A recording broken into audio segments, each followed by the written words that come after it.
Ang kwentong ito ay hango sa totoong buhay.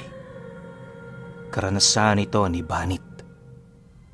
Taong 1988, Lipata, Quezon.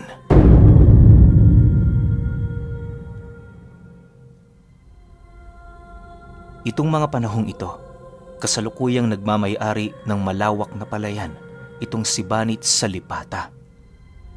Maraming sanga ang kanilang pamilya, kung kaya't ang iilan sa kanila naging eredero ng ekta-ektaryang lupa.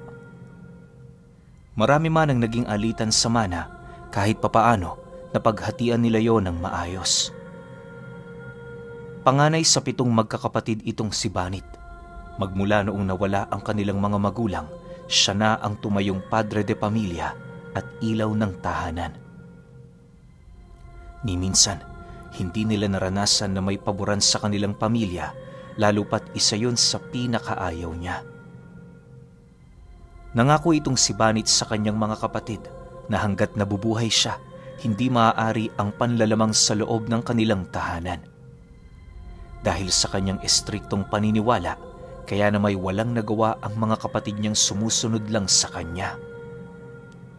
Ito ang kanyang naging katuwang sa pamamahala ng kanilang lupain, na siya namang naging daan para medyo umahon sa kahirapan ang kanilang pamumuhay.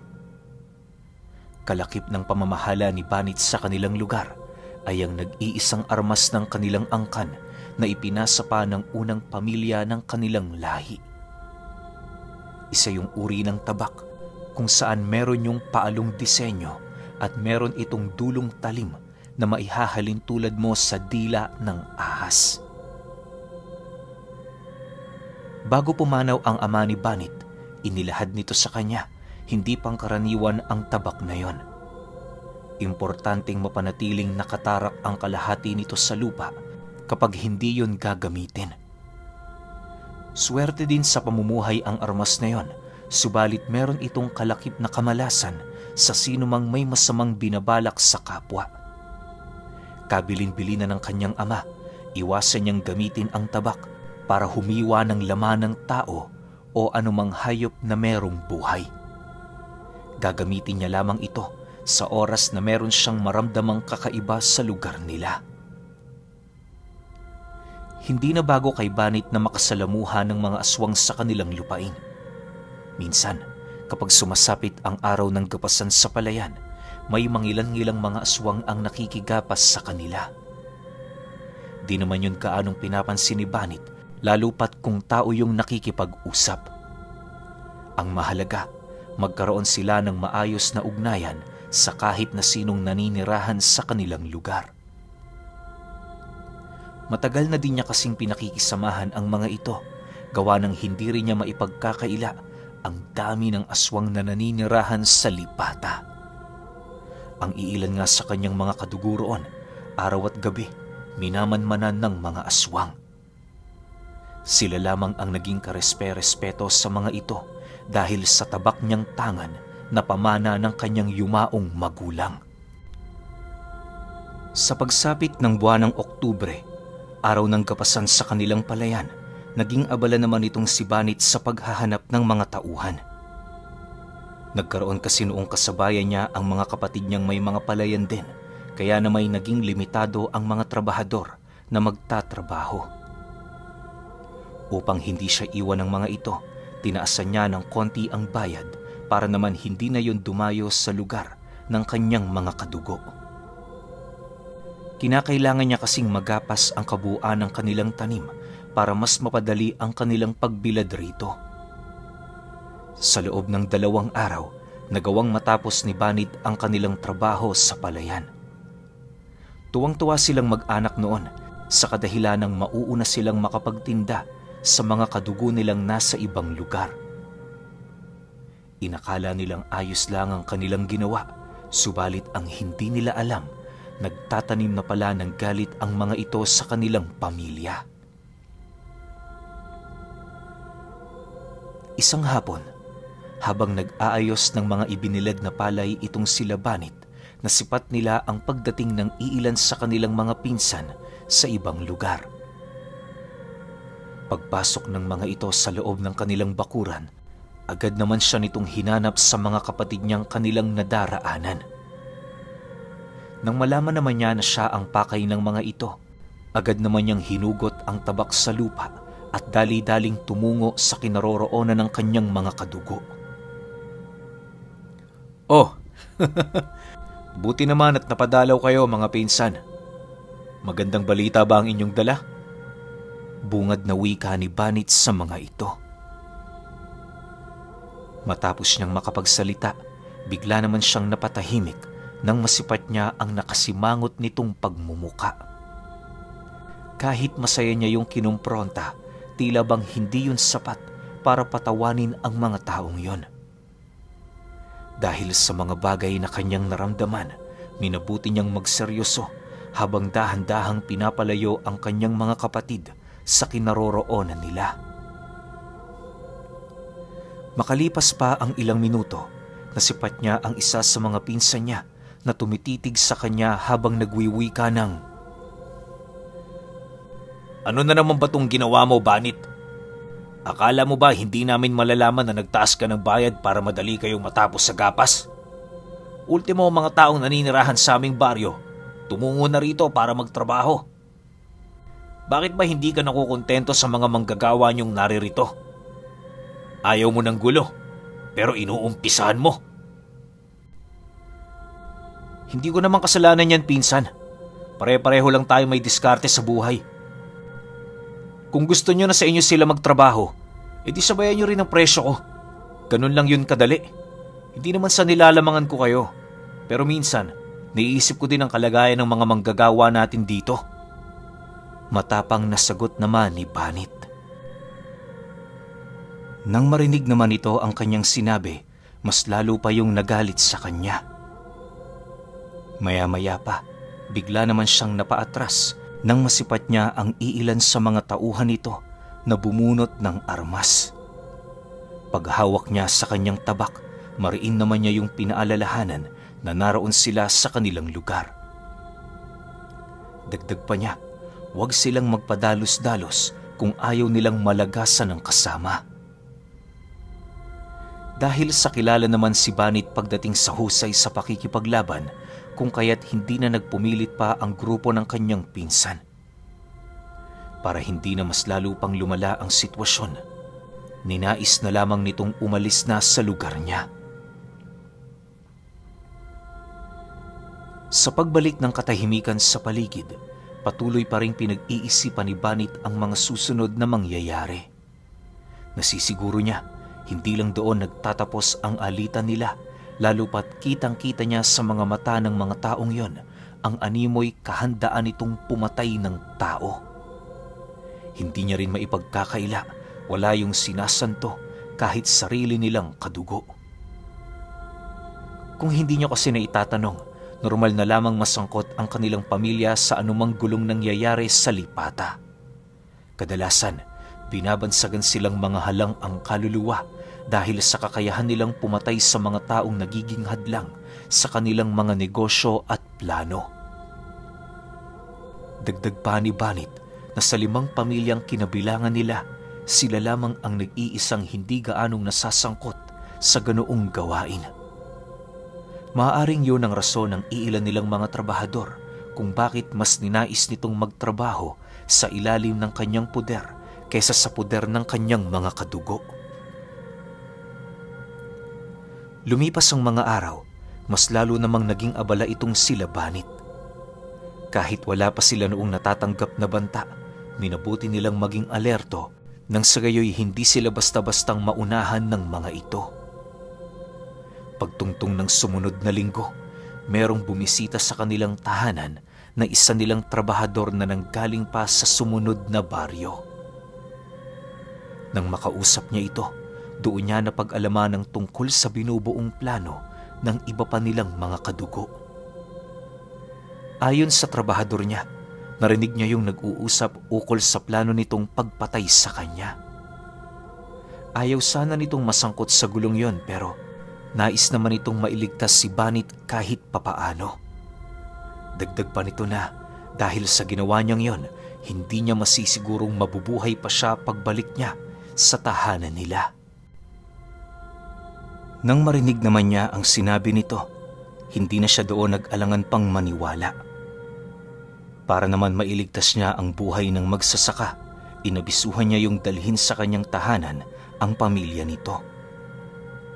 Doon na muna sila pansamantalang tumira hanggat hindi pa humuhupa ang tensyon sa lugar nila. Matapos naman yung marinig ng lalaki, dali-dali naman yung umalis alinsunod sa kanyang sinabi. Bago pa man sumapit ang gabi, nakabalik na yun sa kanya kasama ang asawa't nito't mga anak. Pagpasok nito sa loob ng kanilang bahay, agad naman yung sinamahan ng kapatid ni Banit sa isang bakanting silid. Makalipas pa ang ilang minuto, matapos ang kanilang hapunan, nagpasya na siyang magpahangin sa labas para hintayin ang pangkat na inutusan ng kanyang pinsan. Hindi na din niya itinarak sa lupa ang kanyang tabak upang masigurong mailalabas nito ang buo nitong bisa.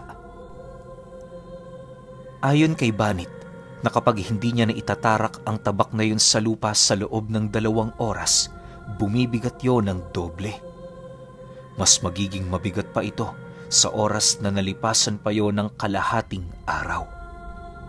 Dagdag pa niya, ang lupa ang nagsisilbi nitong selyo upang maikubli ang mga lihim na karunungan na napapaloob sa mga simbolo nito.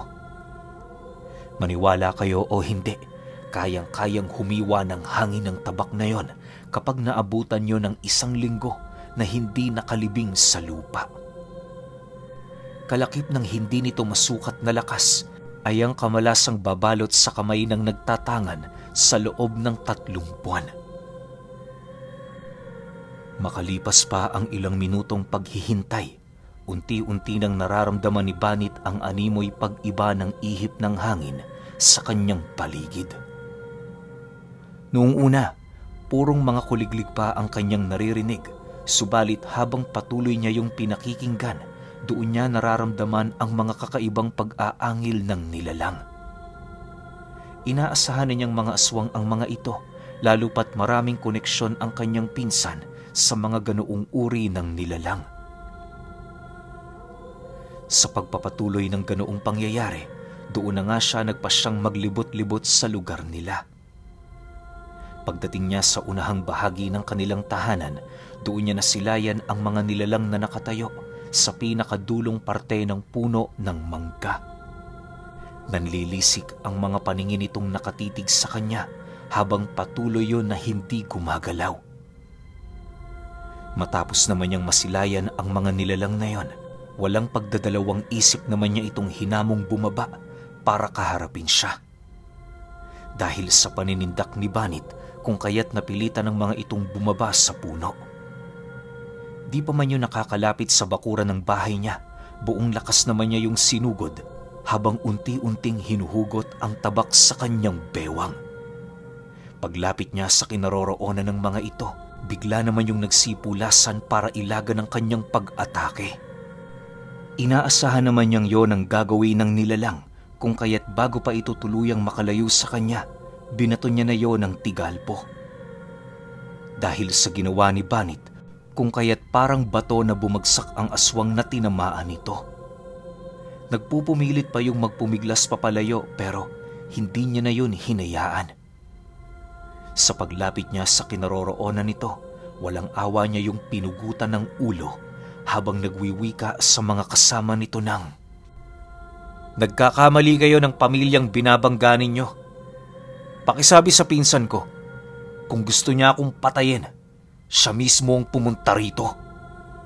Wala akong panahong makipaglaban sa mga katulad niyong bayaran."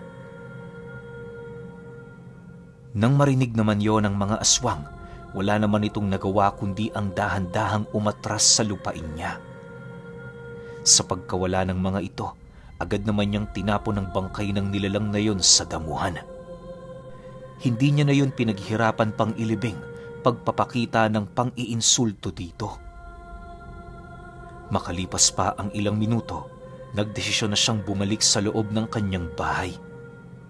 Kampante siyang wala nang manggugulo sa kanila, lalo pat bakas sa pagmumukha ng mga nakalaban niya ang takot ng mga ito sa kanya. Sa pagsapit ng umaga, Nagdesisyon itong si Banit na tumungo sa lugar ng pinsan niya.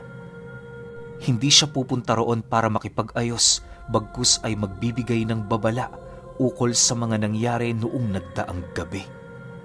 Halos inabot din sila ng ilang oras sa paglalakad hanggang sa marating na nila ang baryo nitong tinitirhan. Nang masipat na nila ng kanyang mga kapatid ang bahay ng kanilang pinsan, seryoso naman nila yung nilapitan. Kahit may iilan sa mga tauhan nito ang nagpupumilit makipag-usap sa kanila, hindi na nila yun gaanong binibigyan ng pansin. Para kay Banit, ang pinsan niya lamang ang kanyang pakay sa lugar na yon at wala ng iba. Sa pagdating nila sa entradang pinto ng bahay nito, bumungad yun sa kanilang masayang nagkakape sa loob ng bahay. Nang akmang papasukin na yun ni Banit, nasipat naman nila itong naglalakad na papalabas kung kaya't minabuti na lamang nila doong maghintay. "Wag na kayong pumasok. Panira lang kayo sa bahay ko eh. O ano, Banit? Ano bang kailangan mo? Hihingi ka na ba ng tawad sa mga ginawa mo?" Bungad na wika ng pinsan niya. "Nagkakamali ka, pinsan. Hindi ako naparito para makipag-ayos. Mukhang nakakalimutan mo na yata kung ano ang gawain ng iyong angkan sa pamilya namin. Ilang siglo na namin kayong katulong sa lahat ng bagay. Hindi magbabago ang estado nyo kahit ilang henerasyon pa ang dumaan sa lugar na ito. Ito ang tatandaan mo. Sa oras na makakita ko ng alipores mo sa lugar ko, muli kitang bibisitahin dito para pugutan ng ulo. Huwag mo akong subukan. Alam kong kilalang kilala mo ang mga nakaraang pinuno ng pamilya namin." Matapang na sagot naman dito ni Banit. Nang marinig naman yon ng pinsan niya, tumawa lang naman ito na parabang isang biro para sa kanya ang mga bagay na kanyang narinig. Dahil sa ginawa nito, agad namang binunot ni Banit ang kanyang tabak na siyang naging sanhi upang masindak ang lahat ng nilalang na nagmamasid. Para itong mga asong bigla na lamang nagsilayuan matapos makasilay ng isang mapanganib na nilalang. Ultimo ang kanyang pinsan noon ay hindi na nakapagsalita dahil sa labis na gulat na kanyang ginawa. Paglapit niya sa kinaroroonan nito, buong puwersa naman niyang itinaga sa pundasyon ng bahay nito ang kanyang tabak upang maipakita ang kanyang kabangisan. Matapos niya yung gawin, dali-dali na din silang umalis ng hindi nagpapaalam. Lumipas ang araw na yon. Wala namang nangyari. Bagaman tahimik sa kanilang lugar, hindi pa rin nagpakakampante itong si Banit. Habang patagal ng patagalang panahon, mas lalo pa silang nagiging alerto sa mga maaaring mangyari. Inaasahan kasi nila, nagpapalamig lamang ang mga ito upang magawa sila nitong masalakay nang nakababa ang depensa. Isang gabi, habang natutulog ng mahimbing sila Banit, bigla naman silang napabalikwas sa kanilang higaan nang makarinig sila ng isang napakalakas na atungal sa labas ng kanilang tahanan. Pagtipon-tipon nila sa gitna ng kanilang bahay, agad naman niyang inabisuhan ng mga ito na magsipaghanda na. Mariin niya ring ipinaalala na siya lamang ang lalabas upang hindi na malagay sa alanganin ang kahit sino sa kanila. Maya-maya pa, matapos ang kanilang pag-uusap, nagmamadali namang lumabas itong si Banit. Bitbit niya ang kanyang tabak na halos 2 linggo nang hindi na ililibing sa lupa. Dahil sa bigat nito, kung kaya't aminado siyang medyo nahihirapan siyang gumalaw. Nang marating na niya ang dulong parte ng bakuran nila, kalmado naman siya doong umupo, hawak-hawak ang tabak niya. Sa pagpapatuloy ng kanyang pagmamasid, doon niya tuluyang nakita ang kanyang pinsan kasama ang 5 uri ng aswang na nasa likod nito. Alam niyang binubuo yon ng iba't ibang uri ng lahi, gawa ng hindi magdadala ng konting bilang ang taong yon kung hindi naman siya sigurado sa abilidad nito. Sa pagharap nilang dalawa, Panay naman ang pagtatanong nito sa kanya, subalit hindi niya na yun pinaunlakan.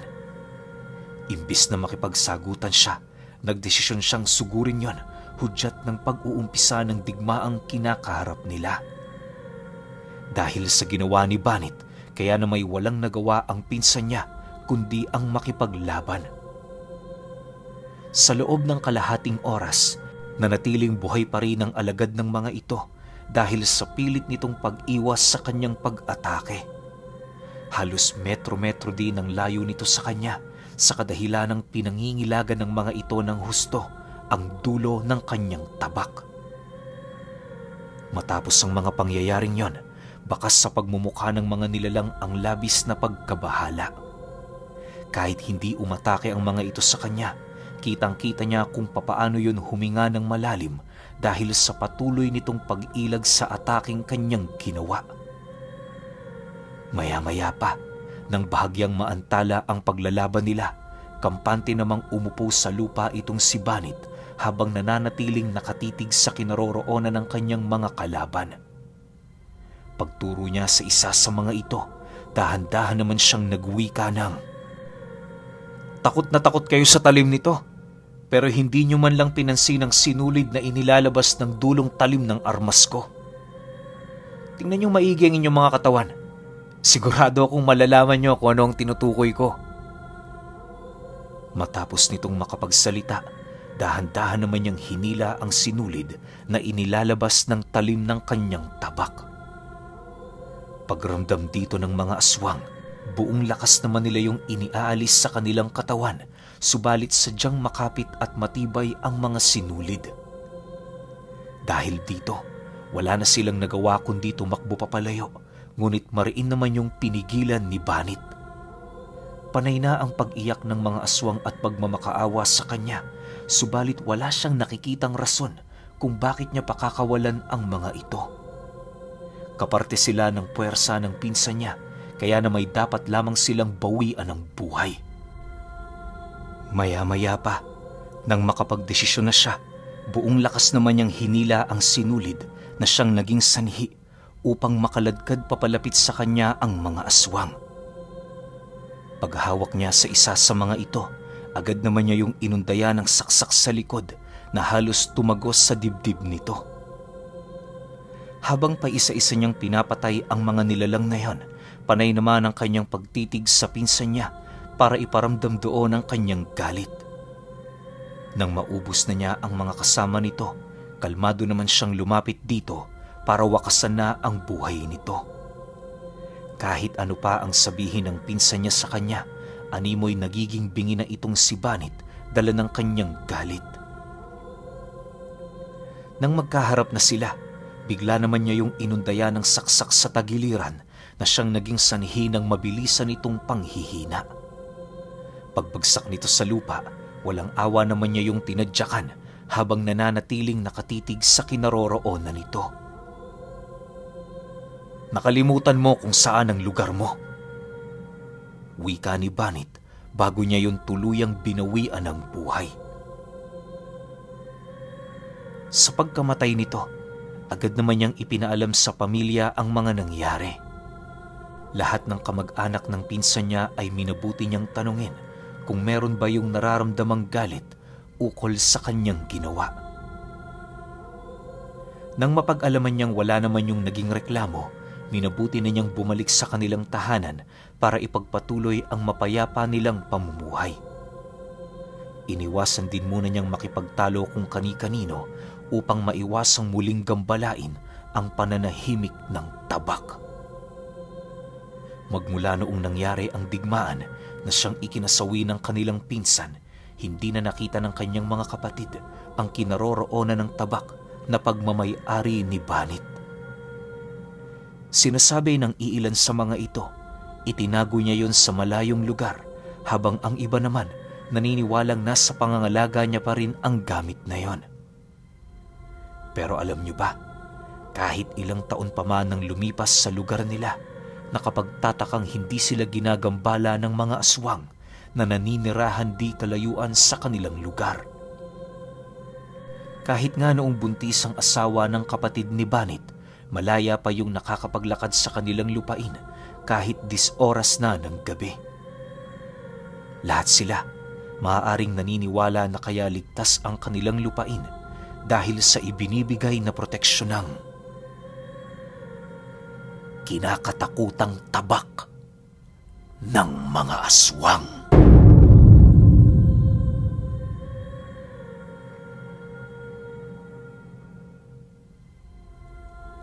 Okay, opinyon ko sa kwento. Grabe ang angas nung tabak na yun, no? Pero sayang lang, no? Kasi ni isang clue o kahit hint, walang binigay si Banit kung ano ba yun. Ano bang meron sa tabak na yun? Tsaka, bakit siya bumibigat kapag hindi siya nakasaksak sa lupa? Diba, yun yung parang medyo naku-curious ako, tsaka parang gusto ko rin siyang malaman. Bakit nga ba, Banit? Ano bang tinataglay na itong itak na to? Ano ba to, meron bang nakabaon dito na mutya ng lupa? O kung anong klaseng mutya na kumukuha ng esensya ng lupa para lumakas, kumbaga nagcha-charge Tapos pag binunot mo, unti-unting nauubos yung battery kaya bumibigat. Parang ganun yung tingin ko no? Pero ang lakas ng gamit na to, isipin ninyo takot yung mga aswang. Ang problema lang kasi, naging gahaman yung pinsan nito ni Banit Though, wala naman ding mali sa side ni Banit na nagtaas siya ng sahod para sa mga tao kasi nga, gusto niyang mas mapabilis yung trabaho. Ang problema lang, greedy din yung isa, nakalimutan ko ano yung pwesto sa angka nila, yun, patay.